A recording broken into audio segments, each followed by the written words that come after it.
Assalamualaikum warahmatullahi wabarakatuh. Bismillah, alhamdulillah, wassalatu wassalamu ala rasulillah, amma ba'du.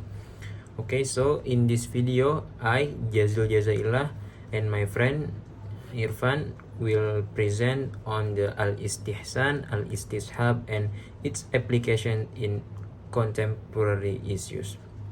Okay, so our explanation will be on just brief explanation due to the duration of the video. So yeah, we move on to the contents. Okay, so we will through the introduction, the definitions of istihsan and istishab, the debate on istihsan and istishab, and then for the types of istihsan and istishab and its application, it will be presented by my friend Irfan. Okay, so let's start with the introduction. So, in the science of usul fiqh or Islamic jurisprudence, there are two terms related to differences in scholar views. The first one is dalil muwaffaq fihi, or it refers to the evidence or arguments that are agreed upon all scholars without any dispute. It is Al-Quran, Sunnah Mutawatir, Ijma, and Qiyas. And the second one is Dalil Mukhtalaf Fihi. It refers to evidence or arguments that are debated among scholars regarding their validity as sources of law. For example, it can be istihsan, istishab, maslahah mursalah, qaul sahabi, urf, and sadud dhara'i. Okay, so let's move on. What is istihsan? Okay, so the term istihsan literally means to consider something good or to deem something preferable. Okay, and then istihsan is an Islamic legal principle that involves departing from a ruling established by qiyas or by analogy in favor of a ruling that is considered more suitable, more just, or more beneficial based on a stronger specific evidence or necessity. And then istihsan comes from qiyas and aims to promote human well-being or maslahah. It provides flexibility in applying Islamic law by using clear and fair reasoning that can be logically justified. Okay, so that is istihsan. And then what is istishab? Okay, the literal meaning of istishab is talabul musahabah or seeking companionship, or i'tibarus sahabah or assuming friendship, and then talabus sahabah or looking for friends. That is the literal meaning or harfiyah. And then istishab is the companionship, suggests drawing a comparison or linking to things in a way that brings them closer in meaning or in value. Istishab can be understood as an effort to align one legal case with another so that both share the same legal status or share the same ruling. Istishab serves as a method for maintaining legal continuity. If a law was established in the past and no new evidence emerges to change it, then the law continues to be applied. Conversely, on the other hand, if no prior law existed, no new ruling is introduced unless justified by evidence. Okay, and then for the debate on istihsan, who accepts istihsan as a valid legal source or as a hujjah syar'iyyah? It is scholars from the Hanafi, Maliki, and some Hanbali schools. Okay, they consider istihsan a valuable approach for addressing or for solving new issues in Islamic law. Some argue that istihsan is a prudent method, the best method for preventing harm and promoting human welfare. It allows for the creation of new laws that prioritize urgent needs, making it a more acceptable and forward-thinking approach to legal decision making. Okay, and who rejects istihsan as a hujjah syar'iyyah? It is scholars from Imam Syafi'i, Mu'tazili, and Zahiri schools. Imam Syafi'i strongly opposed istihsan because Imam Syafi'i believed it allowed for subjective judgment and arbitrary reasoning, which could lead to inconsistency in Islamic law. Okay, he argued that it opened the door for personal bias or an unrestricted legal interpretation. Therefore, he prioritized qiyas over istihsan. Imam Syafi'i prioritized qiyas over istihsan. And then on the debate on istishab, who accept istishab as a valid legal source or as a hujjah syariah? Okay, so some scholars from the Maliki, Hambali, and Hanafi school, they accept istihsan as a hujjah syariah. And the big one is the majority of Shafi'i scholars. They believe that keeping the original legal status like permissibility, purity, or ownership until clear evidence proves otherwise is a logical and practical way to handle uncertainty. They support their argument with Surah Al-An'am verse 35. A'udzu billahi minasyaitonir rajim. Qul la ajidu fima uhiya ilayya muharraman ala ta'imi yat'amahu illa ay yakuna maitah aw daman masfuhan aw lahma khinzir fa innahu rijsun. Ila akhirih. According to this verse, everything is considered permissible unless there is a specific ruling that indicates its prohibition. Thank you. Assalamualaikum warahmatullahi wabarakatuh. So I'll be continuing the presentation from a friend of mine, Jazil. So my name is Irfan. I'll be talking about the reason why some scholars reject istishab as a standalone source of law. So the reason why they argue that legal rulings cannot be established because to maintain the initial status, especially in cases where stronger evidence and such as nas from the Quran or from the Quran and Hadith or Qiyas is required.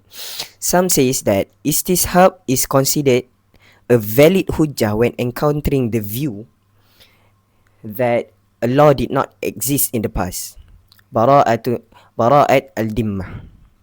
However, istishab is not considered a valid argument if it is used to establish a new law.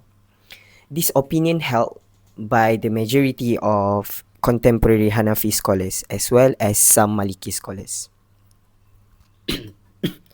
So now we'll see the istihsan qiyasi, general analogy and preferred analogy. Istihsan. The principle of waqaf dictates that waqaf property should not be rented out for an extended period to avoid potential misuse or mismanagement. And preferred analogy is istihsan if renting the waqaf property for a long-term lease ensures better maintenance, steady income, or serve the purpose of the waqaf, then this is permitted. The preferred analogy prioritizes the maslahah benefit of the waqaf, ensuring its objectives are fulfilled. So next, we're talking about istihsan ghairu qiyasi. So it is a type of istihsan where a ruling is based on evidence other than qiyas, such as a specific text from Quran or Sunnah, consensus, ijma, or consideration of public maslahah. Here, istihsan is not based on a better analogy but on practical consideration and the absence of direct prohibition, making it ghairu qiyasi. And istihsan ghairu qiyasi based on four foundation, which is the first one is istihsan by Quran, the second one is istihsan by Sunnah, the third one is istihsan by ijma', and the last one is istihsan by darurah. And I'll be explaining further one by one. Istihsan by Quran. For example, water is required for purification, ablution in Islam. But in the Quran says, the Quran allows us to do tayammum depending on the situation. For example, if I have some harm in my hands and I cannot perform ablution perfectly, I can do tayammum. As Allah said in the Quran, Surah An-Nisa, ayat 43, وَإِن كُنْتُمْ مَرْضَى أَوْ عَلَى سَفَرٍ أَوْ جَاءَ أَحَدٌ مِّنكُم مِّنَ الْغَائِطِ أَوْ لَامَسْتُمُ النِّسَاءَ فَلَمْ تَجِدُوا مَاءً فَتَيَمَّمُوا صَعِيدًا طَيِّبًا فَامْسَحُوا بِوُجُوهِكُمْ وأيديكم منه وأيديكم إن الله كان غفورا رحيما. And then now, istihsan by sunnah. So the general rule is we are prohibited to not eat. If during fast we are prohibited to not eat from the morning until light hours. But then again, in the sunnah, in the hadith, said that if we ate or drink by mistake, it is permissible for us to continue the fast because we forget that we are fasting and we did not do it intentionally, so we still have rule that can make us to continue our fast. And now we're talking about istihsan by ijma. The general rule, it is prohibited to sell goods that one does not possess since it involves uncertainty, gharar, which is not allowed in transaction. Istihsan from the ijma evidence says ijma ulama establish a different ruling. This can be seen in practice like buying and selling through pre-orders. The scholars of the early Islamic community, including the companions of the Prophet, reached a consensus ijma that pre-order selling, specifically in the case of agriculture goods such as selling dates still on trees, is permissible as long as the terms were clear and the transaction did not lead to unfair uncertainty. So now we'll talk about istihsan by darurah. So the general rule stated that pork is strictly haram. We, as a Muslim, we cannot even touch, we cannot even eat, we cannot do anything or go nearby the pork or the pig. But in istihsan, darurah evidence stated that if a person is in a life-threatening situation and cannot find a halal food, we have fight for our life to find a halal food, but we cannot find it.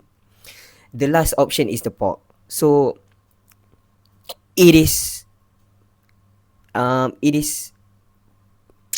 allowed for us to eat the pork if the pork is the last option we have on earth. So this is a classic case of istihsan by necessity where the prohibition is lifted to preserve life in line with the higher objective of Sharia, hifzu al-nafsi. So, in conclusion, the principle of istihsan and istishab show how Islamic law can be adapted to a modern issues while maintaining its core values. These methods have been especially useful in areas like e-commerce, financial transaction, and contracts, helping to find solutions that fit today's needs while staying true to Sharia principle. Together, these approaches highlight the continued importance and strength of Islamic legal thinking and dealing with today's complexities. So that is all from me. Thank you for watching. Assalamualaikum warahmatullahi wabarakatuh.